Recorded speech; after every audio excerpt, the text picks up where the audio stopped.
여러분, 지금 델타 변이가 또다시 전 세계를 강타하고 있습니다. 대한민국에도 굉장히 크게 지금 문제가 되고 있지만 미국도 엄청난 문제가 지금 되고 있습니다. 그만큼 델타 변이가 금융시장에 큰 충격을 주고 있다는 뜻입니다. 여러분, 지금 미국에는요, 하루 평균 확진자가 굉장히 많이 늘었습니다. 이게 3만 명까지 올라갔어요. 3만 명까지. 최근에는 좀 줄어든다 이런 얘기가 계속 나왔었거든요. 그런데 너무나 많이 또 늘어난다. 한 달 전만 하더라도 평균이 11,000명이었습니다. 그런데 지난 16일로 끝난 일주일간 하루 평균 확진자가 3만 명이에요. 그러니까 미국 질병통제예방센터도 지금 깜짝 놀란 겁니다. 이렇게 되니까 미국 증시도 반응을 하기 시작했습니다. 그동안 미국 증시도 여러분 피크아웃이라고 보복 소비가 이제 끝났다. 경제의 어떤 이 상승 정도, 반등의 어떤 폭이 정점에 다다랐다. 이런 이야기가 시장에 계속 있었거든요.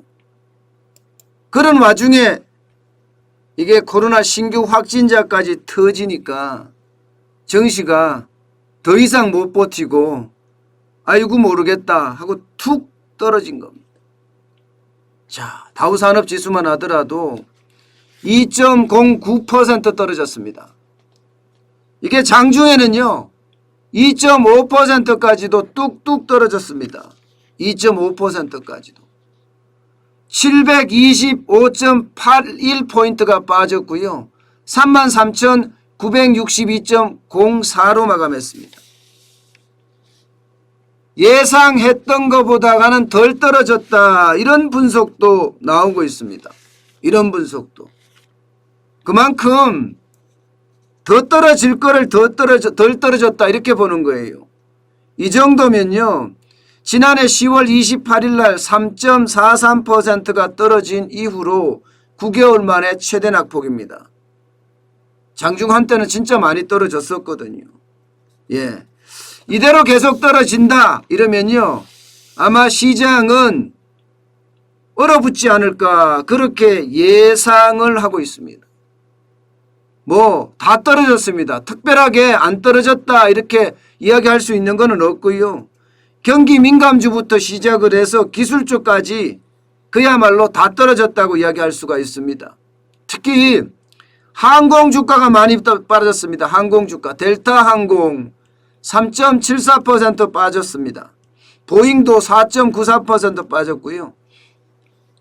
에너지 주식도 좀 빠졌습니다. 쉐브론이나 엑슨모빌이 빠졌는데 쉐브론 같은 경우도 2.70% 빠졌고요. 엑슨모빌은 3.44%가 빠졌습니다. 물론 금융주도 빠졌죠. 금융주도 JP모건 체이스도 3.25% 빠졌고요. 뱅크 오브 아메리카도 2.61%. 안 빠진 게 없습니다. 애플도 마찬가지예요. 애플도 2.69% 142.45달러로 마감을 했습니다. 그나마 기술주는 좀 적게 빠졌다 이렇게 이야기할 정도예요. 그렇지만 분명한 것은 계속 떨어지고 있다는 사실이죠. 더 큰 문제는요. 알리안츠의 경제수석 고문 모하마드 엘 엘리언이라는 전문가는요. 성장에 대한 우려가 불거지고 있다. 이게 피크아웃에 대한 이야기죠. 여기에다가 코로나19의 팬데믹 두렵다. 이 말은 이제 델타 변이의 공포에 대한 이야기입니다. 그래서 모든 자산에서 우려가 나타나고 있다. 이렇게까지 이야기하고 있습니다. 모든 자산에서 우려가 나타나고 있다 이렇게 말입니다. 당연히 나스닥도 빠졌죠. 나스닥은 다우산업지수보다는 좀 덜 빠졌습니다. 1% 급락했습니다. 1%. 1.06% 떨어졌고요. 152.26을 떨어뜨렸습니다. 그래서 14,274.98로 조금 전에 마감을 했습니다. 그러니까 거의 모든 자산에 거품이 껴있다 이 말이 지금 이야기가 되는 말이죠. 그만큼요 지금 델타 변이에 대한 어떤 우려감이 엄청나게 커지고 있다 이런 얘기예요. 엄청나게 커지고 있다. 여러분 문제는 지금 미국 증시만 떨어지는 게 아니에요. 미국 증시만 떨어진 게 아니라 런던 증시도 빠졌고요. 프랑스 카크 지수도 빠졌고요. 독일 닥스 지수도 다 빠졌습니다. 2% 이상씩 다 빠졌습니다. 그러니까 세계 경제가 확실하게 델타 변이의 공포에 쌓여 있다 이렇게 이야기할 수 있을 정도입니다. 그만큼 하루 확진자가 굉장히 많이 늘어난다는 뜻입니다. 이게 여러분도 알다시피 스치기만 하더라도 감염이 된다고 이야기할 정도니까 이게 충격이 클 수밖에 없습니다. 그러니까 사람들은요 전부 다 안전자산으로 몰려요. 안전자산으로 몰립니다. 미국에도 안전자산으로 몰렸어요. 그래서 미국의 10년 만기 국채금리가 1.1987입니다. 굉장히 많이 빠졌죠. 굉장히 많이 빠졌습니다. 보통 말입니다. 이렇게까지 빠지지는 않거든요. 금리가 내려갔다는 것은 여러분, 금리가 내려갔다는 것은 국채를 사고자 하는 사람들이 많다는 거예요. 국채는요, 사고자 하는 사람, 수요자가 많으면 이자는 내려갑니다. 수요자가 많으면. 그만큼 배짱 튕기고 국채를 팔 수 있다는 겁니다. 여기에다가 할인율도 이게 낮아집니다. 할인율이 높아지는 게 아니라 낮아져요. 그만큼 많은 사람들이 국채 쪽으로 이동했다 이렇게 보이는 겁니다. 1.1987까지 떨어졌으니까 굉장히 많이 떨어진 거잖아요. 장중 한때는요 1.176까지도 떨어졌습니다. 그만큼 위험자산을 팔아서 안전자산을 산다 이런 얘기예요. 안전자산을 산다. 여기에다가 여러분 국제유가도 지금 빠졌어요. 국제유가도. 국제유가도 WTI 미국에 있는 서부 텍사스산 중진류를 말합니다. 7.5%가 하락했습니다. 유가가 하락한 것은 두 가지 이유가 있습니다. 하나는요. 델타 변이가 확산하니까 경제에 타격을 받을 거다. 그러면 공장이 덜 돌아간다. 이동이 덜 일어난다. 이러면 사용량이 줄어든다. 이 때문에 국제유가가 빠지기도 하고요. 또 오펙 플러스에서 오펙이죠. 석유 수출국 기구 말입니다. 여기에서 증산에 합의했습니다.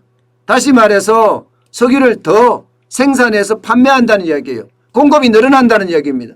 그것 때문에 또 빠졌습니다.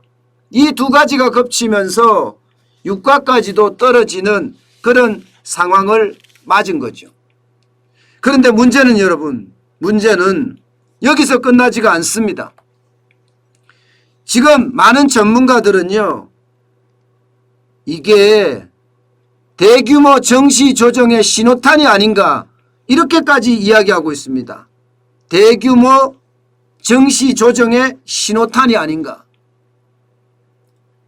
그만큼 돈이 많이 풀린 거에 대한 거품을 걷어내고 있다. 뭐 이런 얘기도 나오고 있고요. 다른 한편에서는 실적이 못 따라주는, 다시 말해서 기업의 영업이익이 굉장히 많이 나야 되는데 그렇지 못하는 그런 상황에서 오는 충격이 아니겠느냐 이렇게까지 이야기를 하면서 앞으로 미국 증시의 폭락장은 이게 띄엄띄엄인지 모르지만 현실로 다가온 것 아니냐 이런 해석까지도 지금 나오고 있습니다. 그만큼 성장세가 떨어진다는 이야기고요. 또 거기에 따라서 모든 자산 가격이 떨어진다 이런 얘기가 되는 겁니다. 그만큼요 지금 미국 시장은 아주 예리한 어떤 날카로움 위에 서 있는 것 아닌가 지금 그렇게 보입니다. 문제는 한국 시장이잖아요. 지금 한국 시장도요 별반 차이점이 없습니다. 여러분도 알다시피 하루에 1000명씩 계속 늘어나고 있는 것은 벌써 보름째입니다. 보름째가 아니라 2주째인가요? 2주째죠. 계속해서 지금 신규 확진자는 늘어나고 그 늘어나는 사람들 중에 델타 변이 확진자는 훨씬 또 많다고 이야기해요. 미국하고 우리하고 다른 점이 거의 없습니다.